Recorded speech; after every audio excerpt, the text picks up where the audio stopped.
Hi students, किडी classes में आपका स्वागत है। तो मैं आशा करता हूं सभी अच्छे होंगे। चलिए भाई, आज की वीडियो में हम जानने वाले हैं किसके बारे में? रासायनिक बंध के बारे में। केमिकल बॉन्ड क्या होते हैं, ठीक है। तो केमिकल बॉन्ड को अच्छे तरीके से समझ कर चलेंगे, ये कितने प्रकार के होते हैं इसको भी हम यहाँ पर क्लियर करेंगे, ठीक है। तो केमिकल बॉन्ड के बारे में मैं बहुत अच्छे से आपको समझाऊंगा, जरा ध्यान से समझ कर चलेंगे, ठीक है। चलिए, तो सबसे पहले हम बात कर लेते हैं किसकी भैया? रासायनिक बंध की डेफिनेशन क्या बनती है।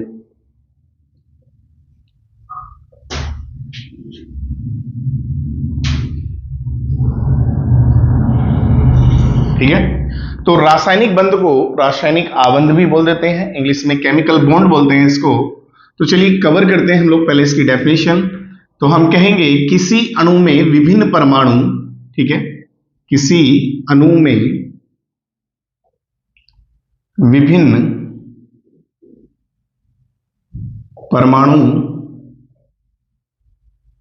जिन बलों के द्वारा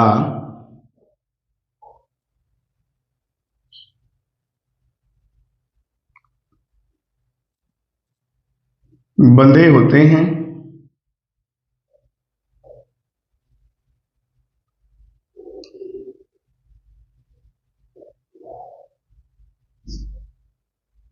रासायनिक बंध कहलाता है।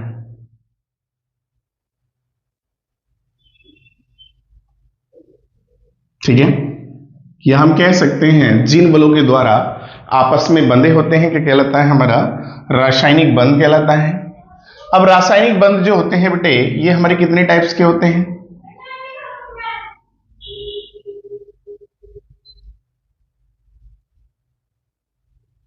तीन प्रकार के होते हैं।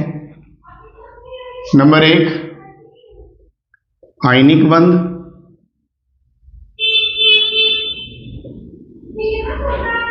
दूसरा, सहसंयोजी बंध।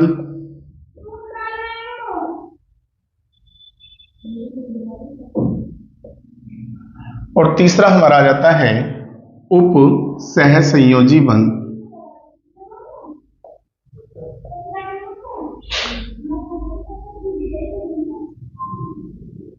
ठीक है, आयनिक बंध की पहचान क्या होती है इसको हम लोग कवर करके चलेंगे भैया। और उपसहसंयोजी बंध की पहचान क्या होती है, सभी को हम लोग क्या करेंगे? कवर करेंगे अच्छे तरीके से, ठीक है। तो चलिए, आयनिक बंध में क्या होता है? परमाणुओं के बीच, बहुत शॉर्ट में मैं आपको बताकर चलूंगा, परमाणुओं के मध्य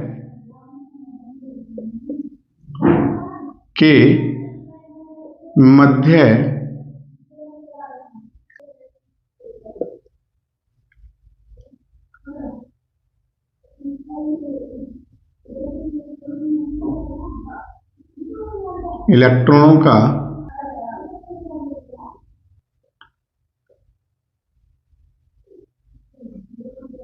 होता है, ठीक है। अब आयनिक बंध जो होते हैं किस किस अणु के अंदर होते हैं? अगर मैं आयनिक बंध के एग्जाम्पल की बात करूं, लाइक दिस, जैसे कि NaCl, KCl, CaCl2, इनमें सब में क्या पाए जाते हैं भैया? आयनिक बंध पाए जाते हैं, ठीक है। और सहसंयोजी बंध क्या होता है भैया? इसको भी कवर करके चलते हैं हम लोग यहां से। परमाणुओं के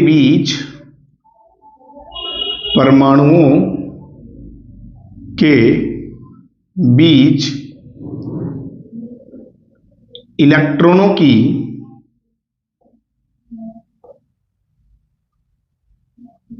साझेदारी होती है। क्या होती है भैया? साझेदारी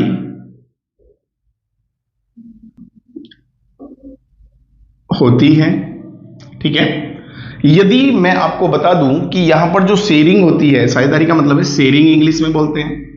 यदि 1 इलेक्ट्रॉन की शेयरिंग होगी, एक एक इलेक्ट्रॉन की शेयरिंग होगी, तो हमारा सिंगल बॉन्ड बनेगा। यदि दो दो इलेक्ट्रॉन की शेयरिंग होती है तो डबल बॉन्ड बनेगा। और 3 इलेक्ट्रॉन की शेयरिंग होती है तो ट्रिपल बॉन्ड बनेगा, ठीक है।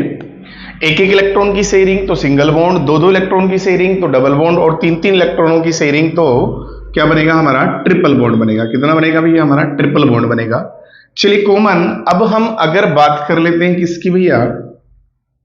कि उप सहसंयोजी, अच्छा एग्जाम्पल की बात करें इसकी, एग्जाम्पल में कौन कौन से आएंगे हमारे पास, लाइक दिस, जैसे H2, N2O2 है ना, F2, Cl2, CH4, ये सब किसके उदाहरण है भैया, हमारे कोवलेंट बॉन्ड के, जिनके अंदर कोवलेंट बॉन्ड प्रेजेंट होता है। ठीक है, अगर हम बात करते हैं किसकी भैया, उप सहसंयोजी बंध की, तो उप सहसंयोजी बंध में क्या होता है, इलेक्ट्रॉन की तो क्या होती है भैया, साझेदारी होती है, इलेक्ट्रॉन की या इलेक्ट्रॉनों की परमाणुओं के बीच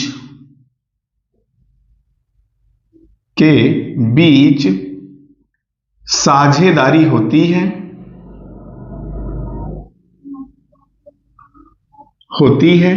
किंतु या लेकिन दाता एक ही परमाणु होता है, एक ही परमाणु होता है। ठीक है, इसका मतलब क्या है, शेयरिंग तो होगी, लेकिन क्या होगा, यहां पर कोई भी डोनर एक ही परमाणु होगा, ऐसा नहीं है कि कहीं कहीं दोनों परमाणु ही डोनर होते हैं, नहीं, कहीं पर शेयरिंग होने के बाद भी एक परमाणु क्या होता है, दूसरे परमाणु के लिए क्या काम करता है, दाता का काम करता है, लेने का काम नहीं करता है। ठीक है ना, चलिए, या हम कह सकते हैं इलेक्ट्रॉनों का आदान प्रदान होता है। ठीक है, चलिए, अब कॉमन इसके एग्जाम्पल की बात करें, सबसे अच्छा उदाहरण इसका है NH3 BF3 के बीच बना बंध। ठीक है, H2SO4 भी इसी का उदाहरण है। ठीक है, और लाइक दिस हम HNO3 की बात करें, वो भी यहीं पर आ जाएगा, NH4 पॉजिटिव भी इसी का ही हमारा क्या है, उदाहरण है। ठीक है, चलिए, तो चलिए कॉमन हम अब यहां से कवर करते हैं किस प्रकार से हम लोग आयनिक बंध, सहसंयोजी बंध, उपसहसंयोजी बंध की स्ट्रक्चर बनाते हैं। ठीक है, तो सबसे पहली बात, यहां पर इलेक्ट्रॉनिक कॉन्फ़िगरेशन आपको निकालना आना चाहिए, और सबको पता है भाई, अष्टक पूर्ण करने के लिए इलेक्ट्रॉनों का क्या होगा, आदान प्रदान भी हो सकता है, ट्रांसफर भी हो सकता है, ये साझेदारी भी हो सकती है। ठीक है, चलिए देखते हैं हम लोग, लाइक दिस, जैसे कि यहां पर बताया गया NaCl, KCl, CaCl2। ठीक है, तो NaCl की हम स्ट्रक्चर की बात करें तो सबसे पहले ध्यान देंगे, यहां पर Na परमाणु है और Cl, दोनों के परमाणु का इलेक्ट्रॉनिक कॉन्फ़िगरेशन हम लोग निकाल लेते हैं। ठीक है बेटे, 1s2s2p6 3s1, और क्लोरीन का निकालेंगे तो 1s2 2s2 2p6 3s2 3p5। ठीक है, तो कॉमन पहले सेल में 2 इलेक्ट्रॉन हैं, दूसरे में 8 हैं, और लास्ट वाले में 1 है। यहां पर 2, 8 और कितना है, 7 है। ठीक है, तो वैलेंसी इलेक्ट्रॉन कौन से होते हैं हमारे, ये वाले, और इसके कौन से आएंगे, ये वाले, क्योंकि यहां पर तीसरा यहां से शुरू है, और यहां पर क्या है हमारा तीसरा, यहां तक क्या है हमारा पूरा है। तो टोटल इलेक्ट्रॉन 5 और 2 7 है, 8 पूरे होते हैं लेकिन 7 है अभी तो चलिए भाई, अब सबसे पहले देखना है हमारे पास Na के पास टोटल इलेक्ट्रॉन्स कितने हैं। तो Na के आउटर शेल में इलेक्ट्रॉन कितने हैं, संयोजी कोष में 1 इलेक्ट्रॉन है। अब Cl के पास कितने हैं भैया, 7, आपने 10th में भी इनको अच्छे से पढ़ा होगा। तो 1 2 3 4 5 6 और 1 7। यदि Na अपना 1 इलेक्ट्रॉन इसको ट्रांसफर कर दे, किसको भैया, Cl को, तो उसके पास कितने हो जाएंगे, 7 और 1 8 हो जाएंगे। ठीक है, तो Na ने अगर इसको ट्रांसफर किया है तो Na पर कैसा चार्ज आ जाएगा भैया, प्लस, और Cl पर कैसा चार्ज आ जाएगा, माइनस। अब Na के पास 1 इलेक्ट्रॉन था, चलिए प्लस हो गया। अब Na ने जो अपना इलेक्ट्रॉन दिया है उसको हम डॉट से दिखा सकते हैं, बाकी Cl के हम किससे दिखा रहे हैं, क्रॉस से दिखा रहे हैं। किससे दिखा रहे हैं भैया, क्रॉस से। तो आप लोग किसी भी एक परमाणु के इलेक्ट्रॉन डॉट से दिखा सकते हैं, दूसरे के क्रॉस से दिखा सकते हैं। ठीक है, इसमें कोई घबराने वाली बात नहीं है, इसको क्रॉस कर दो, इसको डॉट कर दो, चलेगा। ऐसे ही हम लोग बात कर लें किसकी भैया, CaCl2 की, कॉमन। तो Cl का तो इलेक्ट्रॉनिक कॉन्फ़िगरेशन हमने यहां पर निकाला है, Ca का और निकाल देते हैं। Ca का कितना होता है, 20, तो 1s2 2s2 2p6 3s2 3p6, उसके बाद आएगा हमारा 4s2। ठीक है, 2 4 6 10, 2 12 6 18 2 20। अब Ca के आउटर सेल में इलेक्ट्रॉन कितने आते हैं, 2 8 8 और 2, तो 2 है। तो कॉमन हमने Ca को रखा, इसके पास 2 इलेक्ट्रॉन, और 2 ही हमारे पास क्या है, Cl परमाणु है। ठीक है ना, दोनों के पास हमें क्या दिखाना है, क्रॉस दिखाना है, 1 2 3 4 5 6 7। तो इसे थोड़ा नीचे ले लेंगे हम लोग, और से Cl 1 2 3 4 5 6 और 1 7।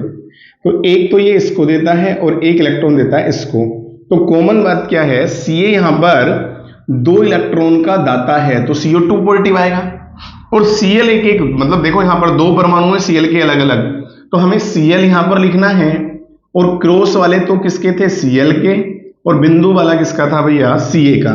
बट यहां पर 2 Cl हैं तो अब हमें या तो इसी तरह से 2 अलग अलग लिखने पड़ेंगे, या फिर यहां पर 2 की मल्टीप्लाई कर दो और इस पर कैसे आ जाएगा, माइनस।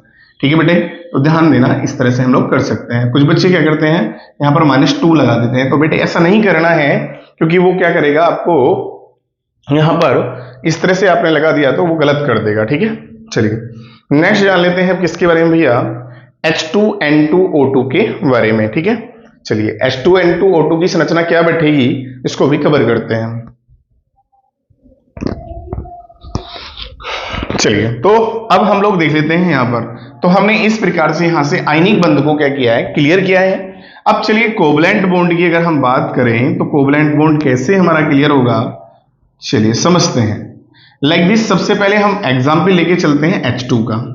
तो H2 में हमारे पास क्या है, हाइड्रोजन का परमाणु क्रमांक 1 होता है, तो 1s1 इलेक्ट्रॉन आएगा, इलेक्ट्रॉनिक कॉन्फ़िगरेशन आएगा, तो हमारे पास इलेक्ट्रॉन कितना जाएगा, 1 आएगा। तो हमने क्या किया है, हाइड्रोजन के पास एक बिंदु के रूप में इलेक्ट्रॉन को रखा 1 का और 2 का, क्योंकि H2 कह रहा है वो, तो 2 हाइड्रोजन हमारे पास हो गए, दोनों के इलेक्ट्रॉन हमने रखे।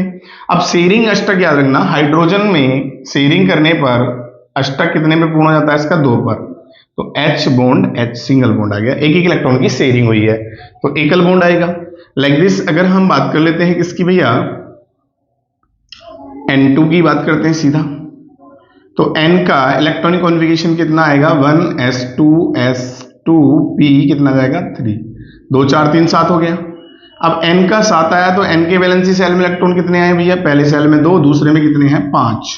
ठीक है, तो हम लोग क्या करेंगे, कॉमन N रख लेंगे। यहाँ पर N के पास कितने इलेक्ट्रॉन्स हैं हमारे पास, ये इस तरह से। हमने यहाँ पर 3 क्यों रखे हैं, क्योंकि हमें पता है अष्टक कितने में पूर्ण होगा भैया, 5 और 3 8 पर, तो इसीलिए कितने की शेयरिंग करा देंगे हम यहाँ पर, 3 3 की। कितने की शेयरिंग करा देंगे, 3 3 की। तो इनके बीच में कौन सा बॉन्ड आ जाएगा भैया, ट्रिपल बॉन्ड। ठीक है, और ये जो शेयरिंग नहीं कर रहे हैं इनको क्या बोलते हैं भैया, लोन पेयर बोलते हैं। क्या बोलते हैं इनको, लोन पेयर, और इनको बोलते हैं बॉन्ड पेयर। क्या बोलते हैं भैया, बॉन्ड पेयर। ठीक है, चलिए इसी प्रकार से लाइक दिस हमें CH4 में कवर करना है। CH4 की कैसे होगी, तो C का इलेक्ट्रॉनिक कॉन्फ़िगरेशन, C का परमाणु क्रमांक 6 होता है, 1s2s2p कितना आएगा, 2, पहले सेल में 2, दूसरे में कितने हैं, 4। तो कार्बन के पास 4 इलेक्ट्रॉन्स हैं, और हाइड्रोजन के पास हमें पता ही है कितना होता है, 1 ही होता है। तो चारों हाइड्रोजन को मैंने क्या किया है, इस तरह से रख लिया है। तो ये क्रॉस वाले हाइड्रोजन के हैं और डॉट वाले किसके थे भैया, कार्बन के थे। तो यहां पर शेयरिंग हुई, यहां पर शेयरिंग हुई, यहां पे शेयरिंग हुई, यहां पे हाइड्रोजन ने दो दो पर अपना क्या किया है, ऑक्टेट कंप्लीट किया है। कार्बन क्या करेगा, 4 तो पहले से ही है कार्बन के पास, और बाकी इससे शेयर कर लेगा एक एक से। तो हमारे पास सिंगल बॉन्ड तो बनना जायज है, ठीक है ना, इस तरह से। तो कुल मिला के बात आ जाती है, तो मैं कहूंगा इनको बोलते हैं इलेक्ट्रॉन डॉट स्ट्रक्चर। ध्यान देना, ये जो स्ट्रक्चर बन रही है इनको क्या कहते हैं भैया, इलेक्ट्रॉन डॉट स्ट्रक्चर। ठीक है ना, और अगर मैं इनको कहूं तो ये हमारी क्या होती हैं, इनको कॉपर संरचना भी बोल देते हैं। क्या बोल देते हैं, कॉपर स्ट्रक्चर भी बोल देते हैं, लेकिन इनको बंध संरचना भी बोल देते हैं। ठीक है, चलिए अब हमारा आता है तीसरा टर्म्स, उपसह संयोजी बंध। चलो यहां से एक बात और क्लियर कर देता हूं, मैं डेफिनेशन नहीं लिखाऊंगा, बस समझा के चलूंगा। यदि आपसे कोई आयनिक यौगिक, सहसंयोजी यौगिक, उपसंयोजी यौगिक की परिभाषा पूछता है तो क्या करोगे आप लोग, बस सिंपल आपको लिखना है वे यौगिक जिनमें आयनिक बंध उपस्थित होते हैं आयनिक यौगिक कहलाते हैं, जिनमें सहसंयोजी बंध उपस्थित होते हैं सहसंयोजी बंध कहलाते, यौगिक कहलाते हैं, जिनमें उपसंयोजी बंध उपस्थित होता है उपसंयोजक यौगिक कहलाते हैं। ठीक है ना, चलिए उसके बाद अगर मैं आपसे बात करता हूं किसकी भैया, उपसहसंयोजी बंध की। ठीक है, चलिए इसे कवर कर लेते हैं। उसके बाद उपसहसंयोजी बंध, उपसहसंयोजी बंध में मैंने एग्जाम्पल बताया था आपको किसका भैया, NH3BF3 का बहुत अच्छा एग्जाम्पल है, इसको हम लोग कवर करके चलेंगे। ठीक है, चलिए एनसीईआरटी में हालांकि इसका जिक्र नहीं किया गया है। उपसंयोजी आपके अगर मैं बात करूं उपसंयोजी बंधों की, तो उपसह संयोजी बंध आपके इंटर क्लास में आएंगे पढ़ने के लिए, ध्यान देना। चलिए अब कॉमन हमें क्या जानना है, एन के पास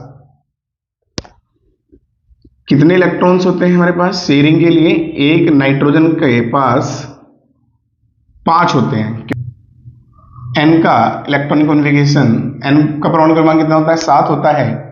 तो चलिए 2,5 में आ जाएगा। और अगर मैं H की बात करूं तो 1 में ही आएगा, और B की बात करूं तो मैं 5 होता है तो 2,3 में आएगा, और F की बात करूं मैं तो 9 होता है 2,7 आएगा। ठीक है, चलिए तो नाइट्रोजन के सबसे पहली बात है, नाइट्रोजन के पास कितने इलेक्ट्रॉन्स हैं, हाइड्रोजन क्रॉस वाला, हाइड्रोजन क्रॉस और हाइड्रोजन क्रॉस। तो अब मैं बात करता हूं यहां पर अमोनिया में कितने हो गए हैं, 8 इलेक्ट्रॉन्स हो गए हैं। तो अमोनिया का तो यहां पर स्टक पूर्ण हो गया है, बट ये जो इलेक्ट्रॉन दिखाई दे रहे हैं, अब बी के पास कितने हैं भैया, टोटल 1 2 3, और एफ के पास तो हमें पता है 7 हैं। तो एफ ने तो अपनी वैलेंसी को पूरा कर लिया है, क्या कर लिया है, अपनी वैलेंसी को पूरा कर लिया है इस तरह से यहां पर। ठीक है, और इस एफ ने भी यहां से वैलेंसी को पूरा कर लिया। ठीक है, बट अब बोरोन का अष्टक अभी पूर्ण नहीं हुआ है, तो यहां क्या करेगा, तो फ्लोरीन ने यहां शेयर कर लिया है, इस फ्लोरीन ने यहां शेयर कर लिया है, और हमारा, ठीक है बेटा, और इस फ्लोरीन ने यहां शेयर कर लिया। ठीक है, अब बोरोन क्या करेगा, हमारे पास नाइट्रोजन क्या करेगा, इससे शेयर करेगा इस तरह से। बोरोन ने क्या किया है, नाइट्रोजन से शेयर किया है, ना कि नाइट्रोजन ने बोरोन से शेयर किया है, ध्यान देना। तो अब इन दोनों के बीच जो बनेगा वही हमारा क्या होगा भैया, कोऑर्डिनेशन बॉन्ड या उपसहसंयोजी बंध होगा। ठीक है ना, इस प्रकार से हम बनाते हैं उपसहसंयोजी बंध। ठीक है, तो चलिए ये तो हमारा यहां से क्लियर हुआ। अब एक एग्जाम्पल अगर हम लोग और समझ लेते हैं लाइक दिस, जैसे NH4 पॉजिटिव का, तो नाइट्रोजन परमाणु, ठीक है, अब नाइट्रोजन के पास कितने इलेक्ट्रॉन शेयर करने के लिए चाहिए भैया, प्रत्येक हाइड्रोजन से शेयर करने के लिए हमारे पास एक इलेक्ट्रॉन चाहिए। अब एक H+ होता है बेटे, इस H+ का मतलब होता है इसके पास कोई इलेक्ट्रॉन नहीं होता, तो ये क्या करेगा, इससे केवल शेयर करेगा, इसको नहीं देगा। तो कंडीशन क्या बन जाएगी हमारे पास, N bond H bond H bond H, और ये तीर का निशान याद रखना, कोऑर्डिनेशन बॉन्ड का निशान होता है ये। ठीक है, उपसहसंयोजी बंध का निशान होता है, और क्या आ जाएगा हमारे पास, H आ जाएगा, और इस तरह से हम क्या लगा देंगे, प्लस लगा देंगे। ठीक है, तो इस प्रकार से हम बना सकते हैं किसकी भैया, कोऑर्डिनेशन कंपाउंडों की स्ट्रक्चर या कोऑर्डिनेशन जिनमें बॉन्ड प्रेजेंट होते हैं उनकी संरचना। ठीक है, चलिए, लेकिन मेन पॉइंट क्या है, यदि हम लोग बात करें कि कोवलेंट बॉन्ड की तरह O3 की संरचना बनाइए, तो आप लोग O का वैलेंसी सेल इलेक्ट्रॉन 8 पर 2,6 आएगा। तो इस तरह से आप लोग संरचना बनाते समय शेयरिंग जब कराएंगे तो आपकी संरचना कुछ इस प्रकार से आएगी। ठीक है,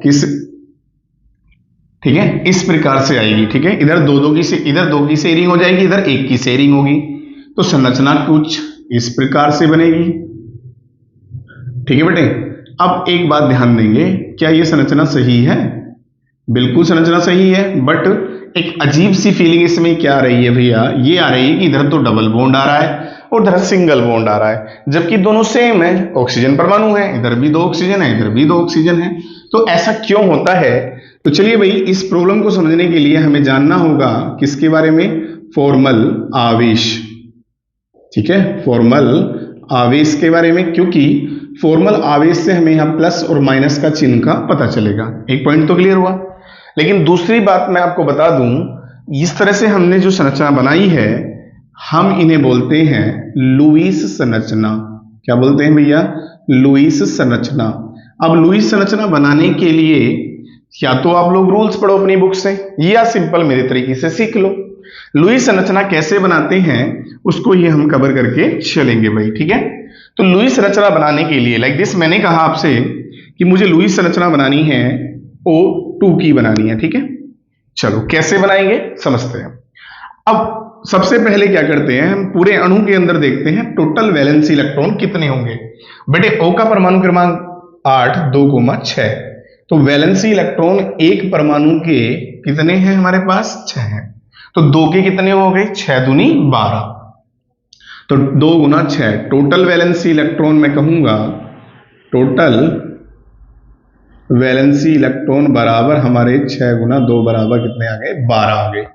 तो बस हमें करना क्या है, ऑक्सीजन परमाणु के 2 इस प्रकार से एटम लेने हैं।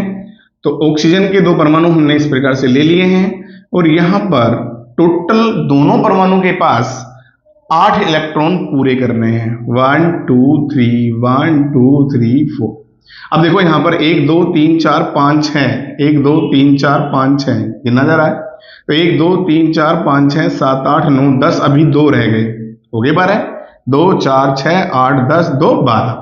अब मैं कॉमन कह सकता हूं प्रत्येक ऑक्सीजन परमाणु के पास कितने कितने हैं, 8 8 इलेक्ट्रॉन है। लेकिन बेटे कॉमन बात क्या है, ये देखो, ये O नहीं बनाया है मैंने कहा है इसको गौर करना, और इसको गौर करने का मतलब क्या है बेटे, यहां 4 इलेक्ट्रॉन अगर बीच में आए हैं तो यहां पर डबल बॉन्ड बनेगा। क्यों, क्योंकि 2 इलेक्ट्रॉन से सिंगल बॉन्ड बनता है, 2 से देखो ये वाला सिंगल बॉन्ड में बदल जाएगा और ये वाला सिंगल बॉन्ड में बदल जाएगा, ठीक है ना, ये सिंगल बॉन्ड ये सिंगल बॉन्ड, ये लोन पेयर, ठीक है, ये लुईस संरचना होती है, इस तरह से बनाते हैं।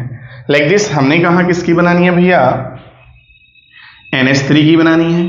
तो N के वैलेंसी इलेक्ट्रॉन ज्ञात करेंगे, 7 2 5 आ जाएगा, H का कितना होता है, 1 होता है, ठीक है।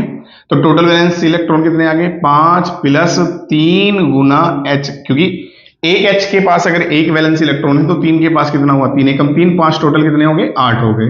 कितने हो गए भैया, 8। तो नाइट्रोजन परमाणु 1 2 3 4 5 6, तो टोटल अब बताएंगे मेरे पास क्या है। इस वाले हाइड्रोजन को मैं उठा के इधर भी ला सकता हूं, तो N के बीच शेयरिंग हुई यहां यहां और यहां, ये क्या आया मेरा, लोन पेयर, ठीक है।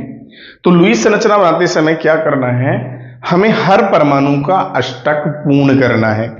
केवल याद रखेंगे हाइड्रोजन का अष्टक 2 पे पूर्ण होगा, बाकी अधिकतर सभी तत्वों का अष्टक कितने पे पूर्ण होता है भैया, 8 पर पूर्ण होता है। चलिए और लुईस संरचना के बारे में जानते हैं। हालांकि ये भी मेरी क्या थी भैया, लुईस स्ट्रक्चर ही थी। चलिए यदि हमने कहा जल की बनानी है भैया लुईस संरचना, ठीक है, तो हमें ऑक्सीजन का इलेक्ट्रॉनिक कॉन्फ़िगरेशन वही 2,6 और हाइड्रोजन का हमें बताइए 1 आता है।